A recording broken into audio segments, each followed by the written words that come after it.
thing. Run it.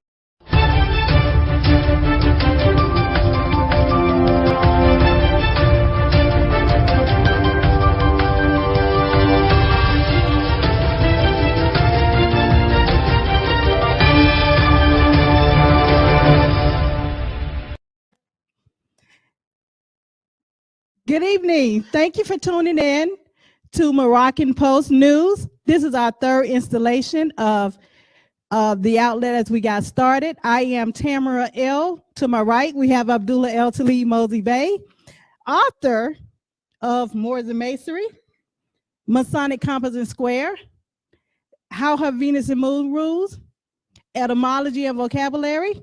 We have to my far right, Shem Malachi Bay, over 15-year jurist that handles cases throughout all of Mexham. And once again, myself, Tamara L., project manager, as well as a newly philanthropist, and also helping to liberate our people in the communities.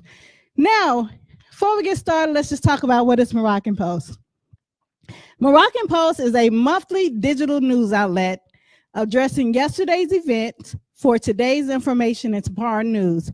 Now, you can find Moroccan Post News on our new YouTube page, so please go and subscribe to Moroccan Post News.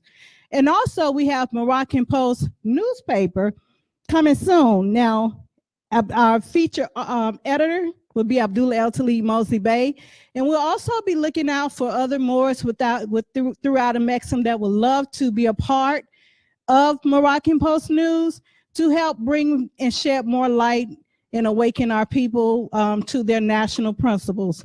So stay tuned. Like I said, we also have Moroccan Post on our Facebook page. So we have Moroccan Post on our Facebook page, and our YouTube page is Moroccan Post News. So please tune in because we'll be delivering a lot of our content on those platforms.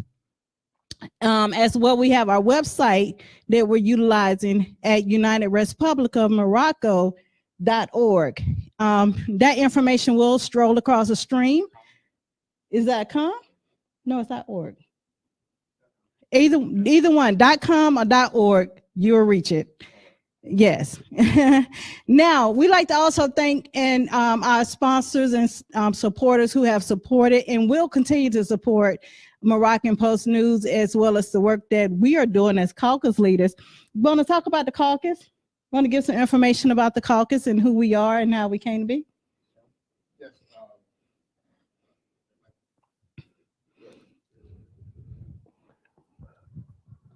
Me and Professor Abdullah reconnected back in 2019. We reconnected, and then Tamara was already on the platform working with Professor Abdullah on teaching etymology and tricks, traps, and trades on the language and grammar, which is very important. Abdullah introduced Tamara to me, and we sat down and we met one time. And all three of us agree that we have to educate and form a caucus body. That way we can display what is government structure. So we got together and we formed a caucus, and through the expertise of Tamara and the teaching of Abdullah with language, and I'm teaching international law, we was able to educate the caucus and bring them up to maturity, meaning illuminate them and educate them where as though they can be able to function in a capacity as if they was a public official, a government official. And from there, we have examined the case law. We went back to the foundation. We look back. We look at principle. We look at grammar. We look at how language is presented. Is the original intent of the word being used? And then we look at the tracks, trips, and trades. And from there, we've been moving on and we've been passing this down. We, Abdullah Bay and Tamara came up and formed the university and said that that would be a proper way to educate the mass Moors that's scattered out throughout Morocco so they can have a means of understanding contract law, constitutional law, government structure, diplomatic relationships, and treaty protection under alienation. So that's how that happened. Ever since then, we've been moving as a force and getting the salvation and redemption to our people that really need it. Speaking of education, that is one of our sponsors of Moroccan Post News, Academy of Providence. Please go to our website of academyofprovidence.org. You can also put in academyofprovidence.com. You will still get to the same site. So academyofprovidence.org. And let's just go ahead and pay our sponsors. Yes, I will get there. Yes, go ahead and give our sponsors some love. Are you a deep diver for knowledge? Do you like to explore historical content of language, grammar, and law? Well, Academy of Providence is a unique certificate-based virtual learning institution with an aim to draw out a person's innate talents and abilities by imparting the knowledge of languages, epistemology, scientific reasoning, jurisprudence, positive law, history, literature, rhetoric, and more. The channels through which those abilities would flourish and serve the communities as well as the nation. Our goal is to help you dive deep into critical analysis, thinking and reasoning of these areas towards becoming philosophers or humanity of learning or humanity of science, which creates societies great artists, painters, musicians, doctors, astronomers, biologists, engineers, cartographers, surveyors, photographers, chemists, herbalists, entrepreneurs, computer scientists, teachers, politicians, and statesmen. So, if you are determined and willing to go beyond, Academy of Providence is the perfect place for you. For more information, visit our website, www.academyofprovidence.org. All right. Thank you, Academy of Providence, for your support. Now, our Blog Talk Radio, which is State of the Nationals, was originally, we started that in 2020, and we ran for a 4-year. Now we're going to start back up our Blog Talk Radio, State of the Nationals, but we're also adding another element to that. We are partnering up with Crom TV. And starting on Sunday, State of the Nationals will be featured on Crom TV at Sunday at 3 p.m. to 5 p.m. Eastern Standard Time. So tune in. We will post the flyer on our website as well as our Facebook page and our YouTube page as well. So please tune in Sunday at 3 to 5 p.m. Eastern Standard Time. State of the Nationals will be featured on Crom TV. Now, last episode, we started off with Checkmate, part 1 of Checkmate. The Crown owns the United States. Now, the United States is not a successor of the British Crown. In the last video, you will see where we talked about it has been told in the school systems of all grade levels that the United States defeated the British English Crown in the Revolutionary War. And as a result of that, the sovereign authority over all the 13 British English colonies in 1783 became sovereign. So we showed within that last episode of part 1 of Checkmate, the Crown owned the U.S., where the United States is the fiduciary guardian of the British Crown. Now, Shem, if you would, could you elaborate on fiduciary? We want to just give a recap of that before we go into part 2 of that series, so that way you can understand where we're going with this. Keep in mind, as we said, Moroccan Post, our goal is to bridge yesterday's information. So we're here to show how yesterday's information for today's news and tomorrow events correlates one to another. So if you would, Shem, could you go over the fiduciary responsibility of the United States as being a guardian of the British Crown? Yes. Once the new states was formed and they was allowed to go back into the colony territory, these are like new corporations. These are corporate states able to go back in the industry, corporation to run the industry. Once they was allowed to do that, based on a 1783 treaty, there was trustee and fiduciary responsibility on the United States, and the function of Congress was invested with the sovereign power, the inherent power. That power means to manage the colony affairs, and the colony affair as a new corporation. The courts, the judiciary became the fiduciary. So the branch is part of the United States. I will break it down. The parliament is the trustees, because they was invested like a trust. The settler invested into the trustees certain duties, and they was given certain duties invested to Congress. The judiciary was the fiduciaries, meaning settling disputes and discharging of debts during the court system. So by becoming the new corporate states through the 1783 treaty, they was allowed to run the affairs of the crown. They was relinquished, they go back, we still pull the truce back, we'll let you run the affairs. Now, the reason why somebody said, well, how can they be trustees? Well, they didn't have any money, number one. In order to circulate money in the colony territory, it had to be in the control of the crown, permission.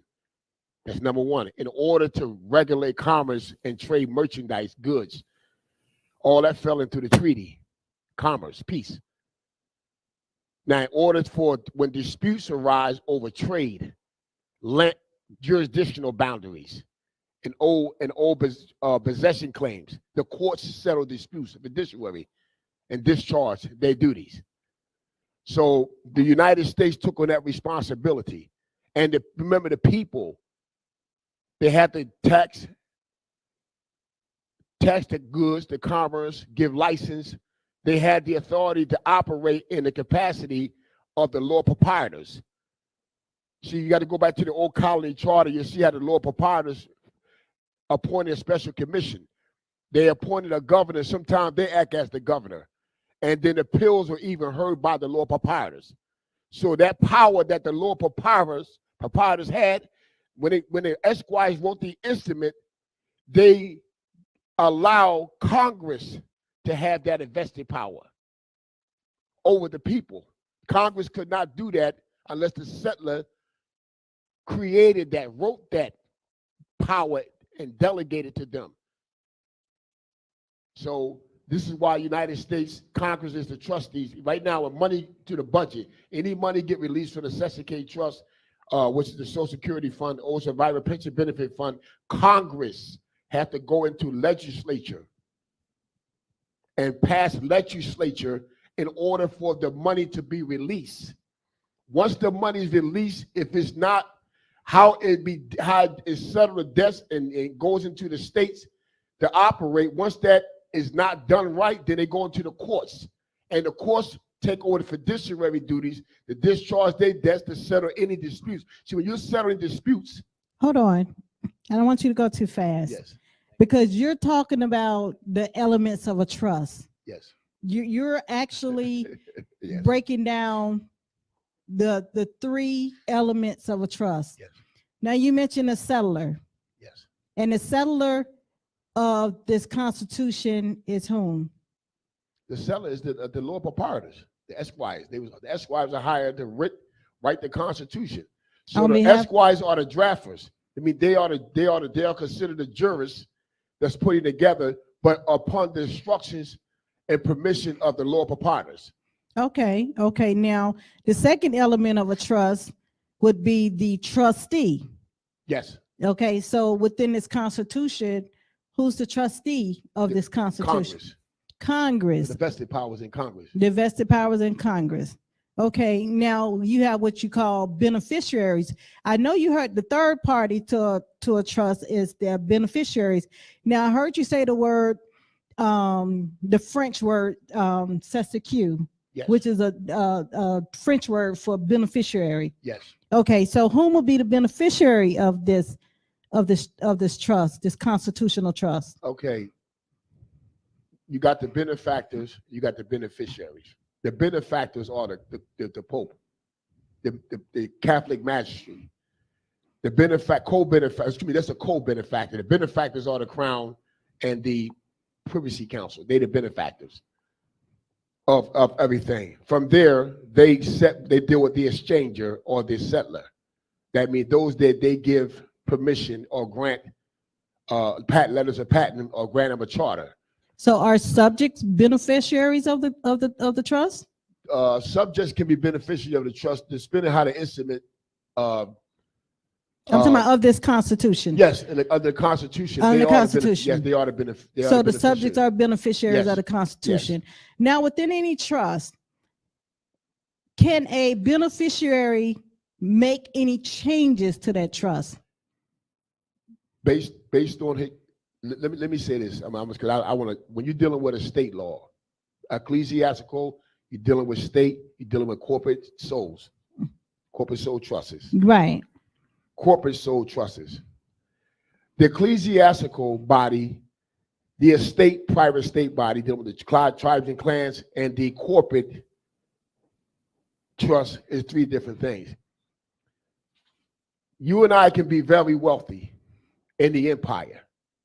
And what we would do was, when we do a trust, we would do what you call a legacy trust, a dynasty trust.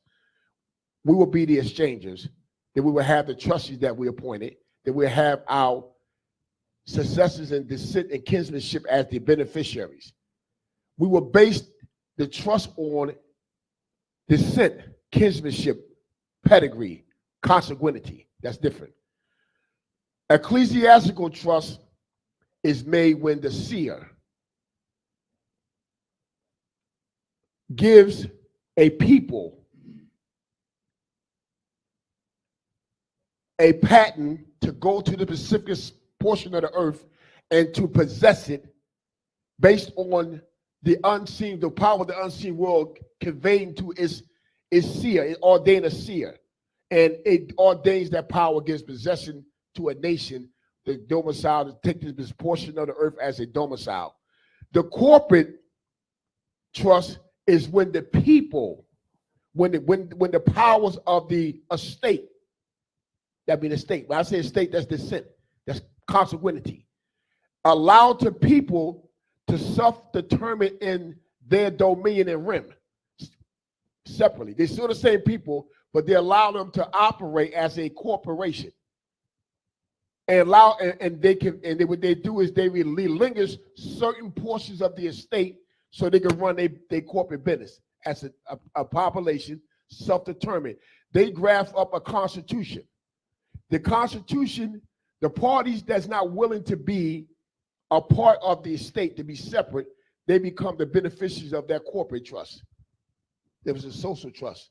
They become the beneficiaries of that. So is the U.S. Constitution more of a split interest trust, such as a private and charitable trust, or is it a full charitable trust? It's not a charitable trust. It's a corporate trust. That means they so it's a private trust. That's right. But they operating based on the powers of the benefactor, the co-benefactor. Remember, the benefactor gets everything. That's who control everything. The benefactor and the co-benefactor controls everything. The settler gets his power from the benefactor. The exchanger is someone that's of royal pedigree. Like, for instance, in the family of the dukes, the earls, the counts, the barons, the marquises, you go down right. These are kinsmanship. These are descent. This is why Professor Abdullah was teaching one time how they have these symbols. These are symbols or part of clans representing the clan. The names are tied to clan. Like McKellen, they tied to clan. When McKellen are receiving what you call a portion of the estate trust based on pedigree, descent. That's a difference. That's a totally different trust. The United States Constitution doesn't that, because them trusts supersede that Constitution, the social trust, that corporate social trust. This is why the Supreme Court is litigating. It always make reference that title is not in the state. Okay, now you're gonna have to back that up because we don't want you to run this too fast. Tie that in to today's information. Tie that into today. How is this Constitution? Because one would say, okay, I'm watching these lectures and I'm trying to get an understanding of its importance, and how does this trust, that this Constitution and trust, which is a trust, how is it this trust that was set up years ago, how does this affect me today, and how am I a party to it? How am I able to operate in it, around it, out of it, not be a part of it? Because I hear a body of people that say that we're not a party, we're not part and parcel to this constitutional trust. You know, we're a separate body. Could you explain, Abdullah? Abdullah, I want to hear from you. I want to hear from you. How is this constitutional trust a party? How does it affect the people of today? All right, so let me give you something that's well settled, because it's important that we understand jurisprudence and we're going to look back. All right, let's look at some instruments. So the question on the floor: are Moors part and parcel of the United States? Let's look at that. You have the Guadalupe Treaty, the treaty between Mexico and the United States. Article 3 of that treaty is the citizenship article. The Mexicans had a choice that the 1 year to decide to be citizens of Mexico or to become citizens of the United States by treaty, not by immigration, not by naturalization, by treaty. That is Article 3 of that treaty. That's a citizenship article of that treaty.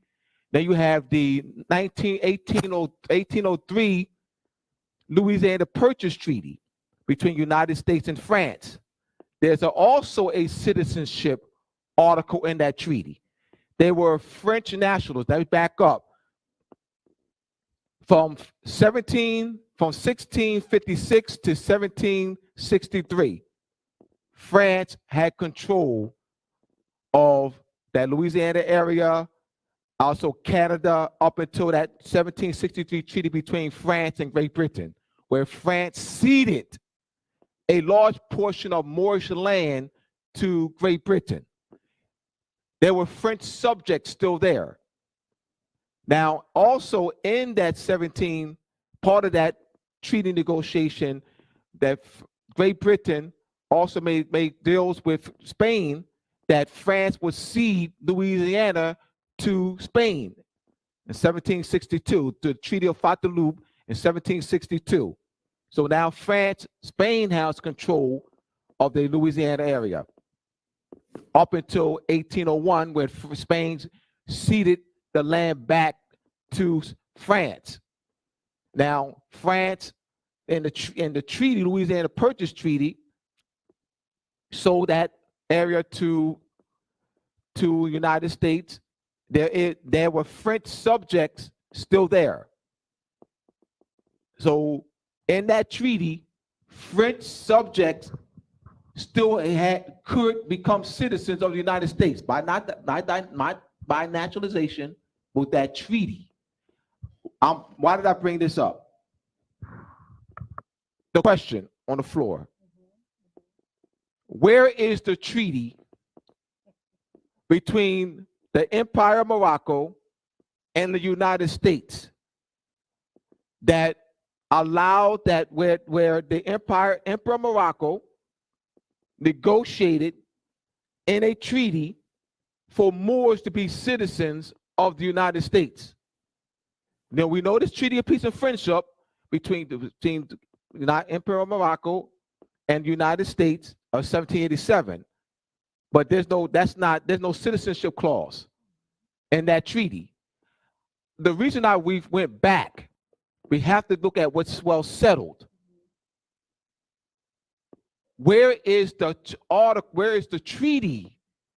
How did Moors become citizens of the United States?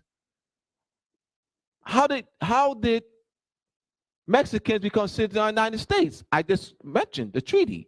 How did the French who lived in Louisiana in 1703 become citizens of the United States? The Treaty of 1803 treaty between France and the United States. So I'm looking back, that's something that's well settled. All right, so. What about black, Negro, and colors? All right, those are fictions of law. There's no such people that ever existed. No one on the planet, no one that ever lived met a black, Negro, colored. No one who ever lived on this planet met a black, Negro, colored. an Indian. You cannot meet that because it doesn't exist. It's a fiction in law. I'm just breaking it down. A fiction in law. You cannot meet a fiction in law. All right, let's get into it. Part 2, checkmate. The Crown owns the United States. Now, we're going to look at these British moves in the creation of the United States. Now, the creation of European newly created states, counties, cities, towns, etc., they have to go through a process. You have to go through a process. The first process is population.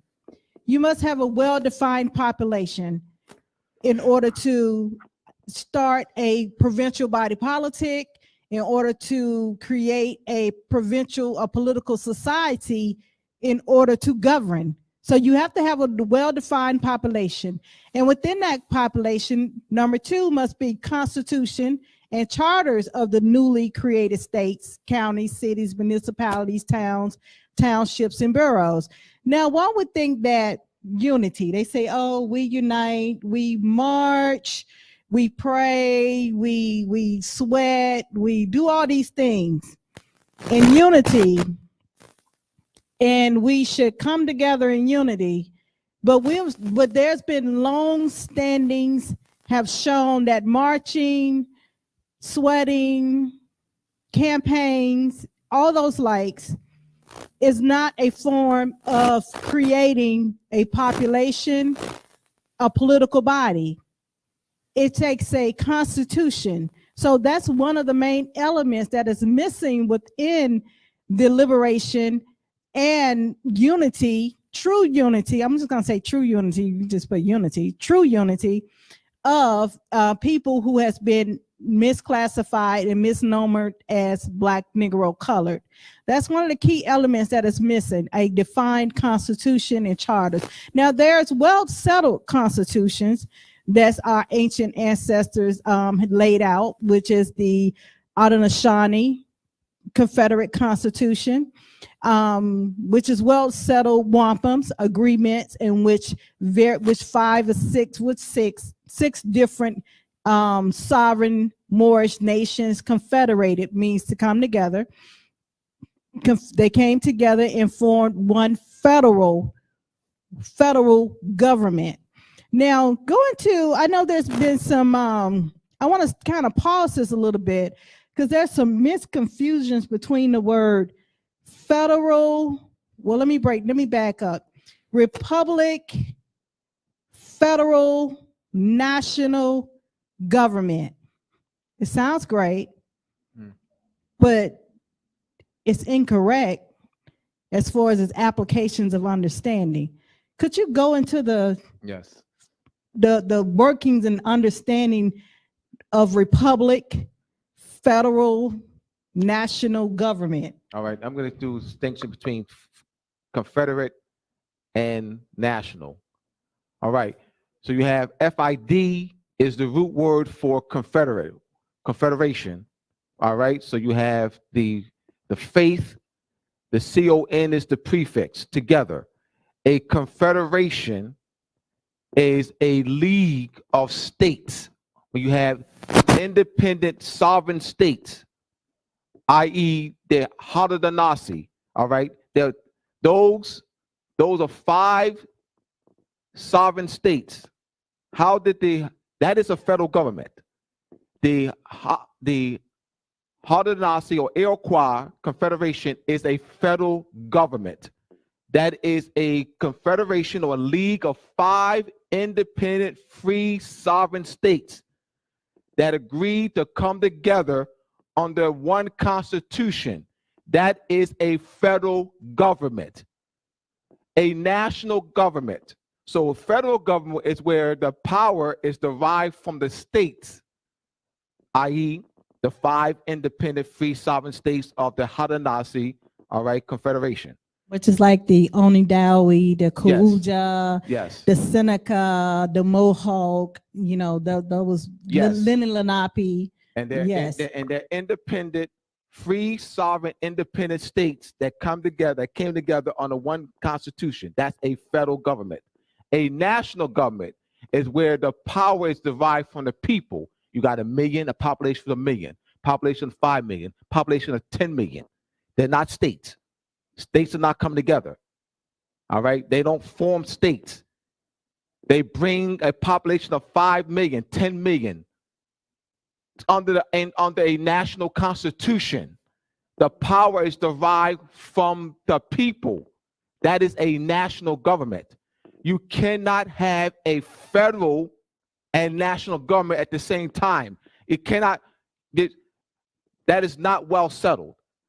You can't have a national government and a federal government at the same time to say, well, this is a federal national. That's not, once again, it's either a national government or it's either a federal government. It can't be both. By definition, by process, by principles, by well settled, it cannot be both. It's understanding what words are.